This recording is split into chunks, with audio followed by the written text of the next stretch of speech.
오늘 본문 39절 말씀을 보시면요, 이렇게 시작이 됩니다. 우리 성경을 여러분 좀 보십시오. 본문 39절, 이때에 올려졌습니다. 이때에 마리아가 일어나 빨리 산골로 가서 유대아 한 동네에 이르러 라고 이렇게 말씀하고 있습니다.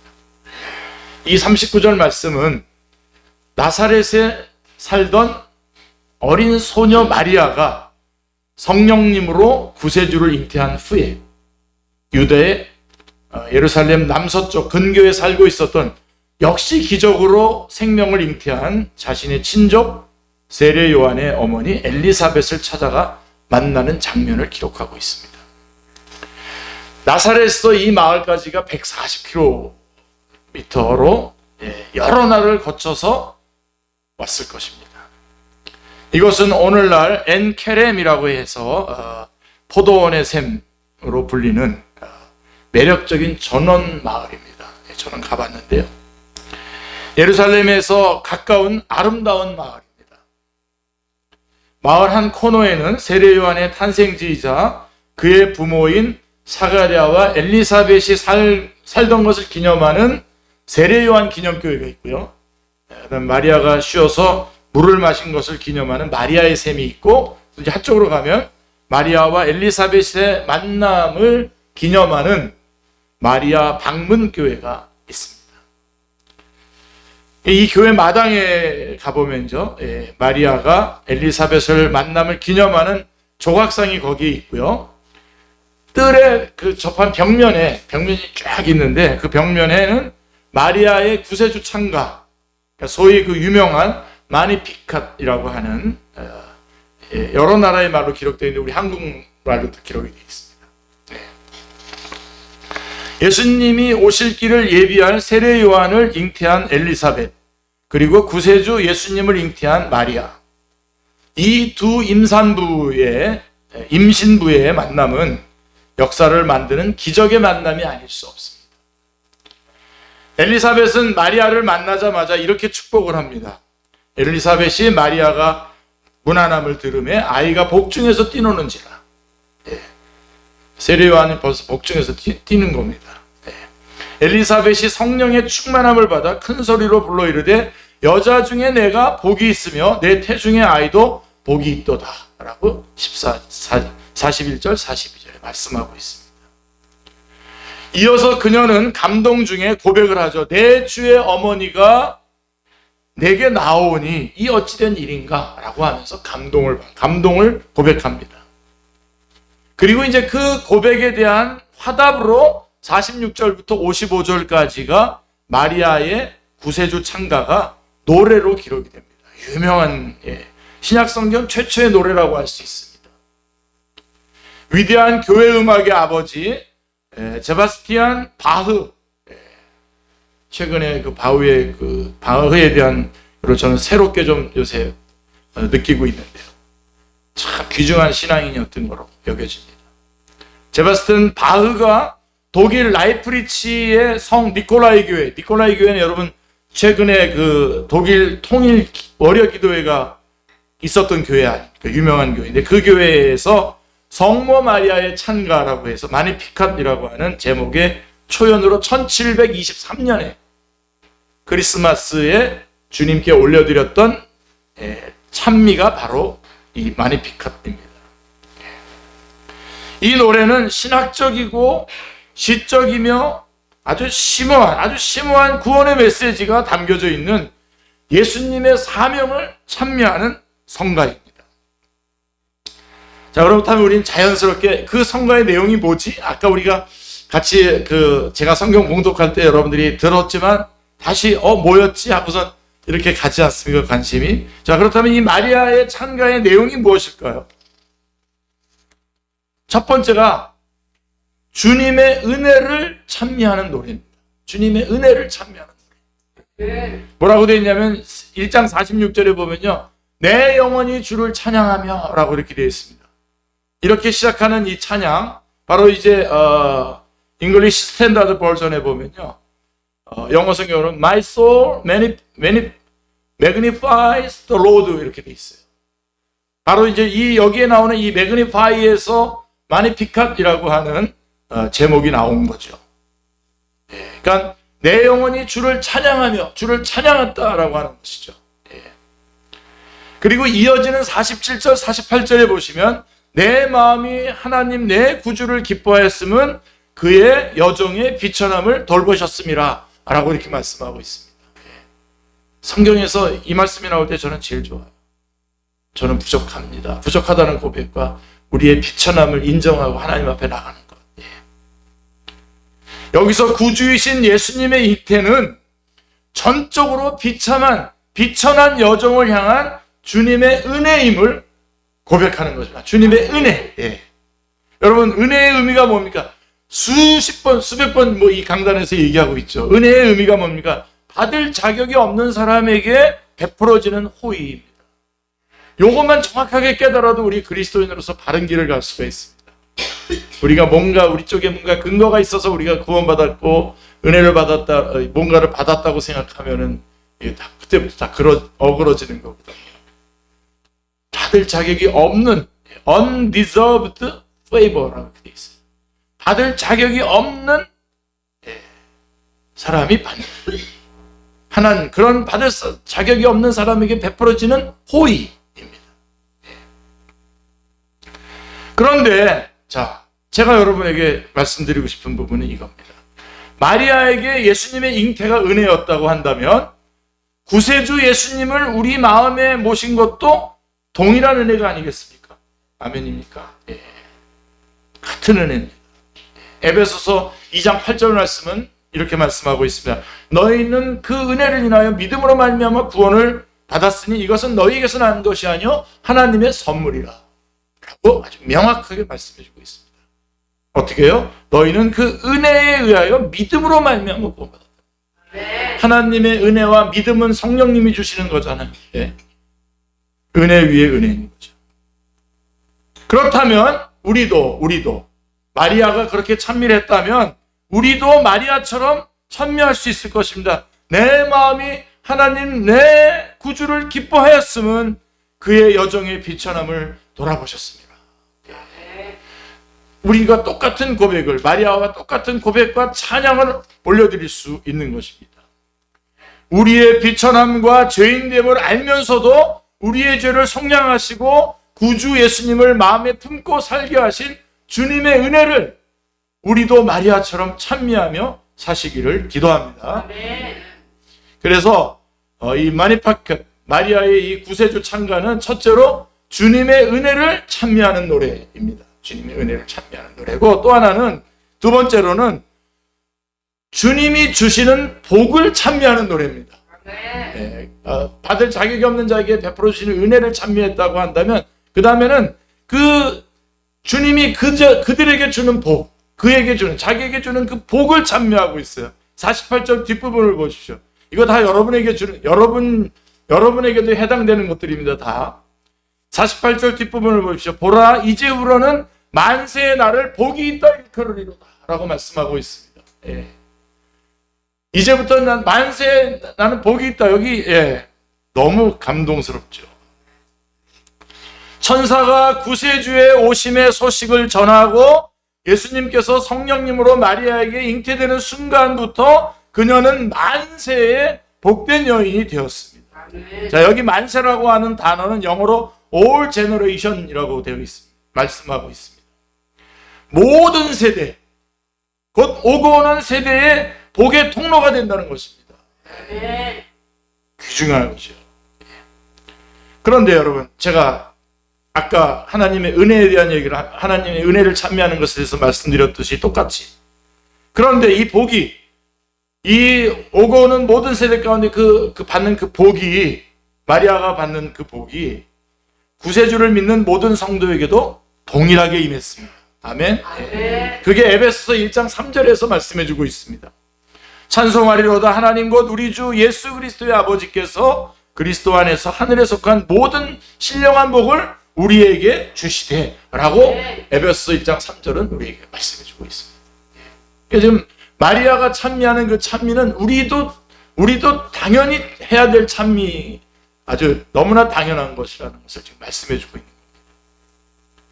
그리스도인은 예수님을 그리스도로 만나고 믿는 순간 하늘의 모든 신령한 영적인 복을 누리는 사람이 된 것입니다. 마리아처럼 말입니다. 아멘. 예. 마태복음 25장 34절에 보면 임금 되신 예수님께서 세상 역사의 결산을 위해 다시 오시는 날 오른편에 있는 당신의 양들에게 이렇게 선언을 하십니다. 마태복음 25장 34절에 그때의 임금이 그 오른편에 있는 자들에게 이르시되 내 아버지께 복받을 자들이여 나와 창세로부터 너희를 위하여 예비된 나라를 상속받으라. 복받을 자들이여 이렇게 말씀하고 있습니다. 자, 여기서 주님의 양들은 누구를 말하는 것입니까? 내 아버지께 복받을 자들입니다. 그들은 믿는 순간부터 하늘의 영적 복 속에 들어가 있는 자들이고 또 장차 완성된 하나님의 나라에서 복을 누릴 자들입니다. 우리가 바로 그런 사람들입니다. 지금 마리아는 자신과 자신의 영적 자녀들에게 임하는 이 주님의 복을 노래하고 있는 것입니다. 아멘. 우리는 진실로 복받은 사람들 그리고 복받을 사람들입니다. 이 복되신 주님을 마리아처럼 찬양하기를 기도합니다.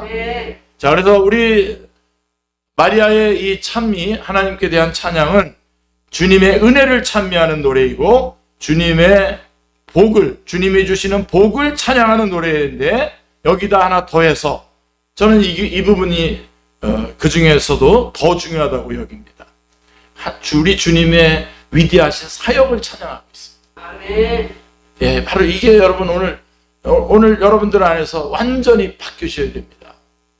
예, 주님의 위대하신 사역, 하나님이 하신 일을 찬미하는 것. 아멘. 49절에 보세요. 능하신 이가 큰 일을 내게 행하셨으니 그 이름이 거룩하시며 라고 말씀하고 있습니다. 할렐루야. 아멘. 예. 전능자가 마리아에게 위대한 일을 행했다는 것입니다. 아멘. 사실 이 말씀은 누가복음 1장 35절의 계시, 곧 성령이 내게 임하시고 지극히 높으신 이의 능력이 나를 덮으시리니 그러므로 나실 바 거룩한 이는 하나님의 아들이라 일컬으리라 라고 했던 이 누가복음 1장 35절 말씀에 대한 응답입니다. 그 대답입니다. 지극히 높으신 하나님의 능력이 임하는 순간은 곧 위대한 일이 시작되는 것입니다. 아멘. 아니, 그녀를 통해 오실 구세주의 위대한 사명이 시작이 되었습니다. 아멘. 저는 이 말씀을 보면서 창세기 3장 15절에 내가 하리라, 내가 여자의 후손과 원수가 되게 하고 하면서 사탄에게 말했던, 그러면서 이 원래 원시 복음을 저는 기억합니다. 그것이 떠오릅니다. 결국은 이 하나님께서, 성령님께서 우리 안에서 그 위대한 사명을 시작하시는 것입니다. 아멘. 자, 그럼 여기서 예수 그리스도 오실 우리 구세주의 사명은 무엇일까요? 예, 첫 번째로 예수님은 오셔서 교만한 자를 심판하십니다. 교만한 자를 심판하러 오십니다. 여러분, 우리 구원에 관한 심판, 우리는 이미 주님께서 우리를 구원해 주시기로 말씀해 주셨기 때문에 저희가 이 부분에 대해서 확신을 가지고 있습니다만은, 그래도 다시 한번 오늘 우리 크리스마스를 기다리면서 지금 우리가 지금 크리스마스 설교를 계속하고 있는데 한번 점검해 보시길 바랍니다. 교만한 자를 심판하러 오셨다. 51절에 보세요. 그의 팔로 힘을 보이사 마음의 생각이 교만한 자들을 흩으셨고 라고 말씀하고 있습니다. 하나님은 역사를 통해 언제나 교만한 자들을 심판하는 분이셨습니다. 기억하시길 바랍니다. 구약의 그 유명한 느부갓네살 왕이 여러분 몰락한 그 날을 여러분 기억하십니까? 다니엘서 5장 20절은 그가 마음이 높아지며 뜻이 완악하여 교만을 행함으로 그의 왕위가 폐한 바 되며 그의 영광을 빼앗기고 라고 말씀하고 있습니다. 느부갓네살의 왕위가 폐하여지고 그의 영광을 빼앗긴 이유가 무엇입니까? 예, 성경은 이렇게 말합니다. 그의 마음이 높아지고 뜻이 완악해지고 그리고 교만하게 행했기 때문이라고 말씀하고 있습니다. 정확 착하신 우리 하나님. 그래서 교만은 패망의 선봉인 것입니다. 이거는 뭐 어떻게 가르쳐 줄 수 없어요. 여러분 지금 이 시간 성령님 여러분 안에서, 여러분 안에 정말 교만한 것들이 징그럽게 여러분 안에서 기억나고 이것을 없애야 되겠다고 결단하는 시간이 되길 바랍니다. 정말입니다. 같이 이렇게 저하고 뭐도 친구하자 그러고 막 그랬던 사람들도 처음엔 친구하고 막 좋고 막 다 그렇게 하는데 언제부턴가 그 친구를 왜 이기려고 그러죠? 이겨 먹어야 되겠으니까 교만해지기 시작합니다. 친구 아닙니다. 그 교만을 향해서 하나님께서는 계속해서 화살을 쏘고 있어요. 계속. 네. 이러한 예는 신약에도 나옵니다. 이러한 예는 신약에서도 찾을 수 있는데요. 성경은 헤롯 대왕의 손자 헤롯 아그리파 1세의 최후를 어떻게 증언하고 있습니까? 신약에 보시죠. 사도행전 12장 32절에 보면 23절을 보면 보세요. 헤롯이 영광을 하나님께로 돌리지 아니하므로. 무시무시합니다. 요즘에 유명한 뜨시는 목사님들한테 제가 좀 그런 것들을 느껴요. 요새 뜨시는 분들 저는 옛날부터 들었어요. 너 뜨면 죽는다. 전 뜨지 마라. 뜨시는 분들이 있는데 이런 느낌이 들어요. 헤롯이 영광을 하나님께 돌리지 아니하므로 주의 사자가 곧 친히 벌레에게 먹혀 죽으니라 라고 기록되어 있는 것을 볼 수가 있습니다. 사도행전 12장 1절 2절의 말씀을 통해서 우리는 그가 어떤 일을 행했는지를 알고 있죠. 헤롯 아그리파가. 그때 헤롯 왕이 손을 들어 교회 중에서 몇 사람을 헤아려 하여 요한의 형제 야고보를 칼로 죽이니. 스데반이 먼저 순교했지만 제자 12사도 중에서는 야고보가 처음으로 여기서 이 시간 순교하는 겁니다. 아마 헤롯 아그리파는 자기 권력의 걸림돌인 기독교 지도자를 잘 제거했다고 판단하고 그날 밤 단잠을 잤을지도 모릅니다. 그러나 그 순간을 지켜보고 계시는 분이 계셨다는 것을 헤롯 아그리파는 놓치고 있는 것입니다. 그 순간을 지켜보고 계신 분이 계십니다. 하나님이십니다. 사도행전 12장 21절에 보면 헤롯 아그리파는 좋은 날을 택해서 백성에게 연설하는 기회를 갖게 됩니다. 좋은 날입니다. 그죠? 이 날이야말로 자기의 권위를 자기가 통치하는 땅에 보여줄 수 있는 절호의 기회라고 생각을 했어요. 그리고 그 연설은 백성들의 열렬한 환호성을 이끌어냈습니다. 그래서 사도행전 12장 22절에 보면요. 백성들이 크게 부르되 이것은 신의 소리요 사람의 소리가 아니라 라고 오늘 이렇게 말씀하고 있습니다. 신의 소리라는 겁니다. 얼마나 좋았을까요? 얼마나 감격했을까요? 그는 이제 신의 대우를 받게 된 것입니다. 그러나 그가 한껏 높아져서 신의 자리에 앉은 그날이 바로 그의 최후의 날이었습니다. 교만한 자를 대적하시는 하나님이 그를 심판하신 것입니다. 영광을 하나님께 돌리지 않았다라고. 지난주에 제가 인도하는 성경 공부 모임 가운데 목회자는 사실은 교만할 가능성보다 절망할 가능성이 많습니다. 왜냐하면 말씀을 전했을 때 사람들이 이것 때문에 뭔가 좀 변화가 있고 또 어떤 그런 모습이 보이면 정말 살 것 같죠. 근데 그렇지 않으면 참 절망하기 쉬운데 그날은 성경 공부를 했는데 한 사람 두 사람 고백하면서 막 울어요. 다들 은혜마다.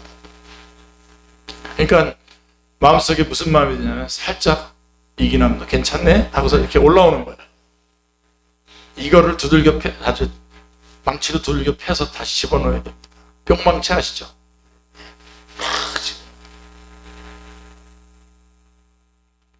영광을 하나님께 돌리지 않았다. 아멘. 교만한 자. 구세주의 사명은 교만한 자들을 심판하시는 것입니다. 이거고요. 두 번째로는 우리 주님께서 오셔서 하시는 사명이 뭐냐면 겸손한 자를 높이려고 하십니다.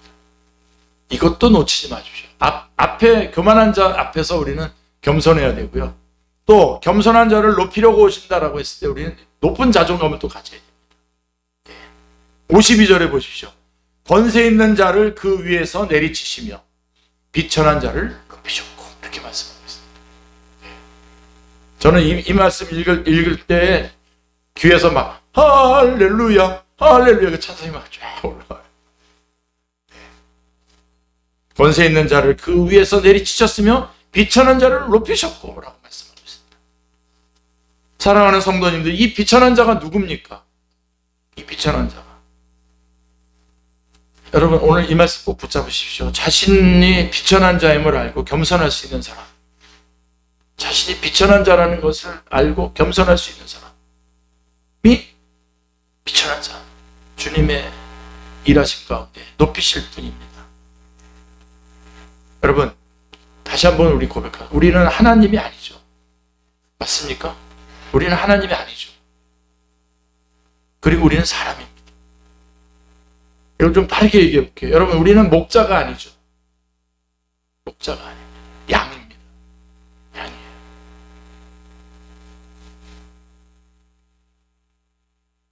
그래서 우리는 시편 23편 1절에서 고백한 것처럼 다윗이 고백한 것처럼 여호와는 나의 목자시니 내게 부족함이 없어요. 이게 고백입니다. 그렇기 때문에 우리 그리스도인의 인생은 하나님이 아니면 설명을 할 수가 없는 겁니다.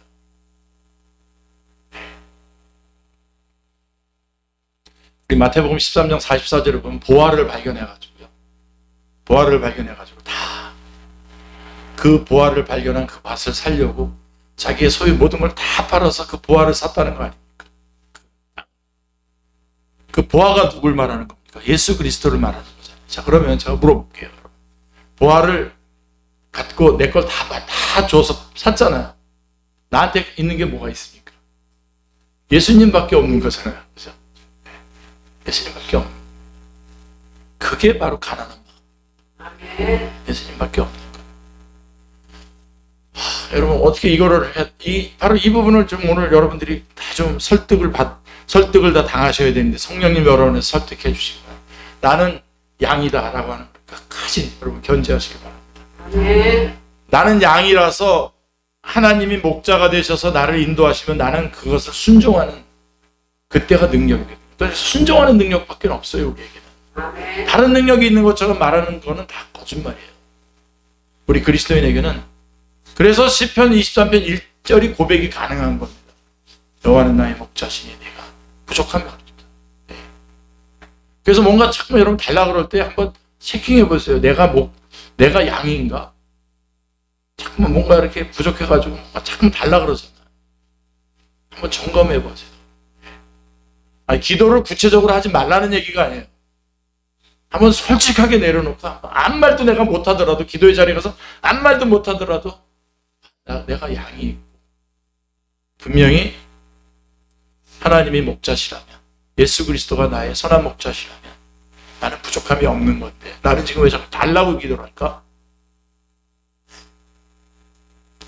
그분이 나를 인도해 주시고, 그분이 나의 목자가 되셔서 나의 보호자가 되시고, 그분이 나의 필요한 것들을 공급해 주시는 분이신데 나는 왜 그럴까?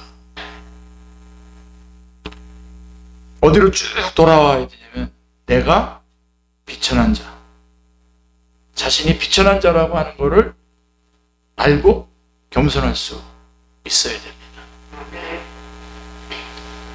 그 사람들은 모여가지고 이거를 부정하려고, 아니야, 너 양이 아니라 넌 목자야, 너는 사람이 아니라 신이야, 하나님이야, 너가 해, 너 할 수 있잖아. 이거를 서로 같이 부추겨 주는 겁니다. 운동을 하면서, 또 아니면 모여서 무슨 회의를 하면서 무슨 전략을 짜면서 다 이렇게 가는데, 우리는 그때 어디로 쫙 내려와야 되면, 나는 비천한 존재고 사람일 뿐이고 죄인일 뿐이고, 또 너는 불쌍히 여김을 받아야 될 뿐이다라고 하는 자리를 쫙 내려오시면, 그 다음에 여러분 모든 게 다 이렇게, 여러분 옛날에 사리돈 선전 아시죠? 야야야야 하고서 다 벗겨지는 거예요. 왜 여러분들이 뭔가를 하려고 잠깐만 붙잡고 막 계획을 세우고 막 밀고 나가려고 그러는 거죠? 왜 그러는 거죠? 그러다 보니까 정말 힘이 들어가고, 딴 사람 눌러야 되고 비교해야 되고, 그러면서 거기에서 다툼과 싸움과 갈등과 다 있는 거예요. 역사하니까 제가 여기서 동그라미 많이 쳐놨어요. 제 원고에 갖다. 여기서 좀 아주 진리기게 말씀해라. 그렇습니다, 여러분. 우리 축제교 성도님 아무것도 하지 마세요. 우리 기독교 신앙은 우리가 하나님을 감동시키는 게 아닙니다. 감동시키는 게 아닙니다. 하나님이 하신 일에 우리가 감동을 받는 겁니다. 그래서 우리가 하는 일은 예배입니다. 그러다 보면 우리가 그분의 양이기 때문에 그분에게 기도하는 거죠. 순종하는 거죠. 그 순종이 땅끝까지도 가는 겁니다. 왜냐하면 주님이 하시는 게 너무 크기 때문에. 이걸 놓치지 마시길 바랍니다. 베드로전서 5장 5절은 이렇게 말씀하고 있습니다. 하나님은 교만한 자를 대적하시되 겸손한 자들에게는 은혜를 주시느니라 라고 말씀하고 있습니다. 마리아에게 임한 은혜, 곧 그녀가 은혜를 입어 구세주의 어머니가 될 수 있었던 것은 그녀 자신이 비천한 여종임을 알고 있었기 때문입니다. 끝까지, 주님 나라 갈 때까지 절대로 놓치지 마시고요. 누가 여러분 자꾸만 이렇게 칭찬해주면 고마워하시지만, 그러면서 고마워하시고 힘을 얻으시고 높은 자존감을 가지시지만 바로 여러분을 딱 졸라매셔야 됩니다. 아니잖아, 그거는 칭찬이고 나는 아니잖아. 그 자리로 다시 내려오셔야 돼요. 거기서 같이 들떠서 영광을 하나님께 돌리지 않고 가로채면 끝나는 겁니다. 더 패리해진다 그랬어요. 기도한 것이 응답되었을지라도 패리하여졌도다. 이스라엘이 막 요구해서 하나님께서 기적을 베푸셨는데 그 기적을 마치 모세는 자기가 한 것처럼 말이에요. 어떻게 됐습니까?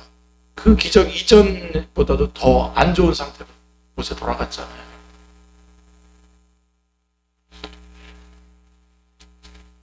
마리아는 자신이 비천한 여종임을 알고 있었기 때문에 그의 여종의 비천함을 돌아보셨다라고 누가복음 1장 48절. 그는 그렇게 노래하고 있습니다. 이 겸손이 바로 그녀를 쓰신 이유 중에 하나입니다.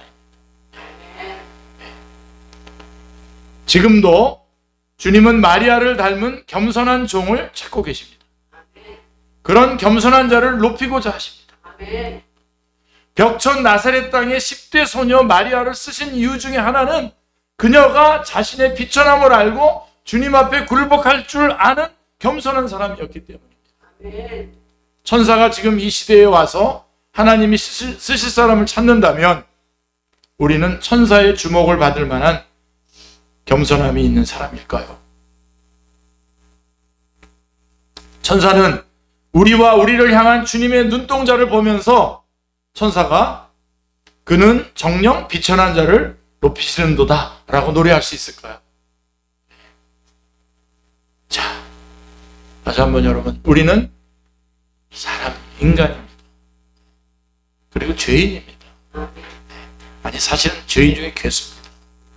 거기서부터 출발하시길 바랍니다. 우리는 목자가 아닙니다. 양입니다. 자, 그래서 교만한 자를 심판하시려고, 겸손한 자를 높이시려고, 그리고 이제 세 번째로 줄인 자를 배부르게 하려고 오셨습니다. 줄인 자를 배부르게 하시려고. 53절 말씀을 보십시오. 줄이는 자를 좋은 것으로 배불리셨으며 부자는 빈손으로 보내셨도다. 저는 주님이 문자 그대로 이렇게 물질적으로 굶주린 자들을 채울 수 있는 분이심을 믿습니다. 그러나 저는 본문이 문자적 의미 이상의 영적인 의미를 갖는다고 생각합니다. 예수님의 산상수훈의 8복 중에 네 번째 복이 무엇입니까? 의에 줄이고 목마른 자는 복이 있나니 그들이 배부를 것이며 라고 말씀하고 있습니다. 누가 그분의 채우심의 대상입니까? 의에 줄이고 목마른 사람이 아닙니까? 여기서 의는 여러분 복잡하게 설명하지 말고 주님 자신을 말하는 겁니다. 의라는 것은 주님 자신을 말합니다. 하나님 혹은 구세주인 예수님에 대해 목마르고 굶주린 사람들을 주님은 끊임없이 당신에게로 초대하고 계시지 않습니까? 내게로 오라는 거죠. 요한복음 6장 35절 말씀도 너무나 중요한 말씀이죠. 예수께서 이르시되 나는 생명의 떡이니 내게 오는 자는 결코 줄이지 아니할 것이요 나를 믿는 자는 영원히 목마르지 아니하리라. 나에게 오라는 겁니다. 아멘. 요한복음 7장 37절에도 말씀하고 있죠. 누구든지 목마르거든 내게로 와서 마시라. 예.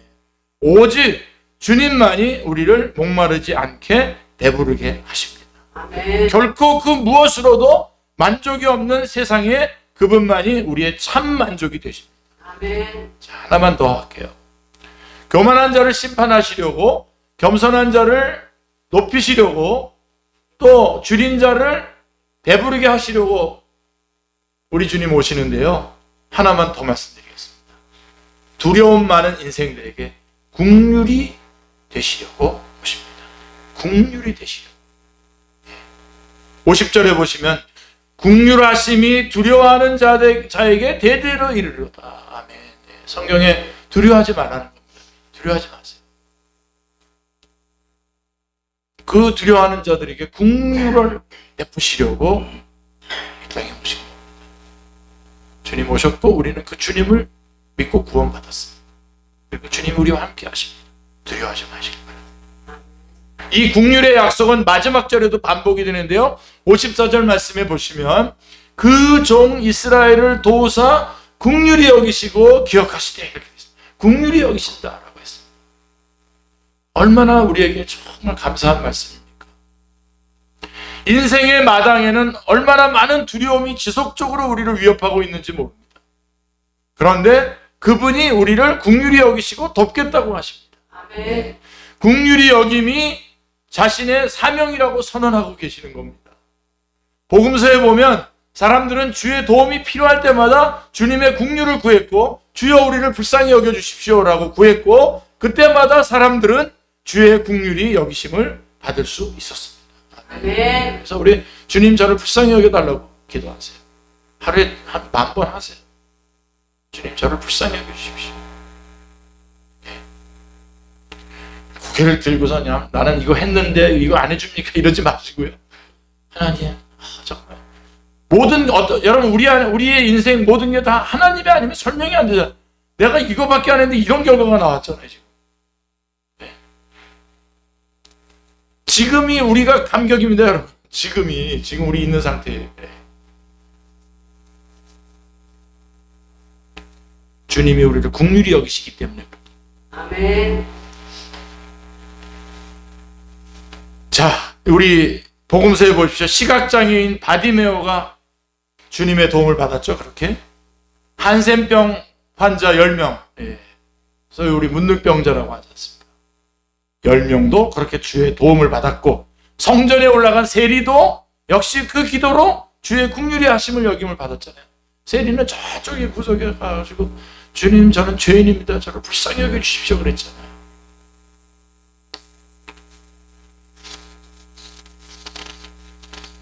탈무드의 내용 중에 이런 창조의 이야기가 있습니다. 하나님이 인생을 만드실 때 정의의 천사가 와서 말하기를 사람들은 세상을 불의하게 만들어 놓을 것이라면서 반대했어요.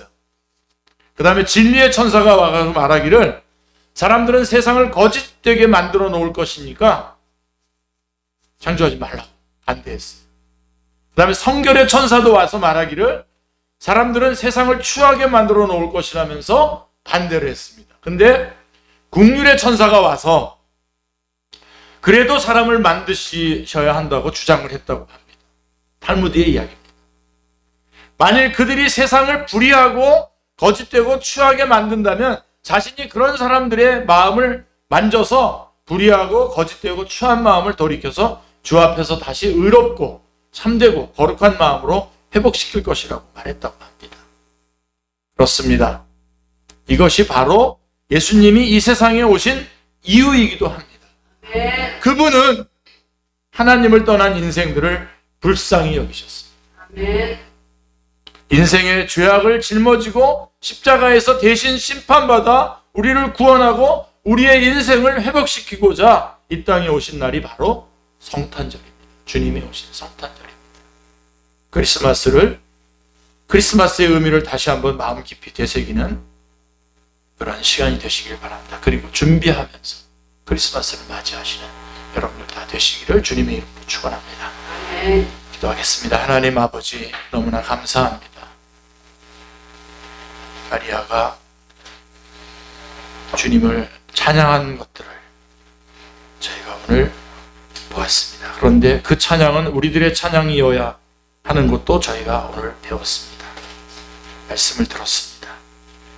이제 주님께서 행하신 일, 주님께서 하시려는 일, 주님께서 베풀어 주시는 구원, 또 주님께서 베풀어 주시는 그 복과 은혜, 또 우리가 누리게 될 복과 은혜, 하나님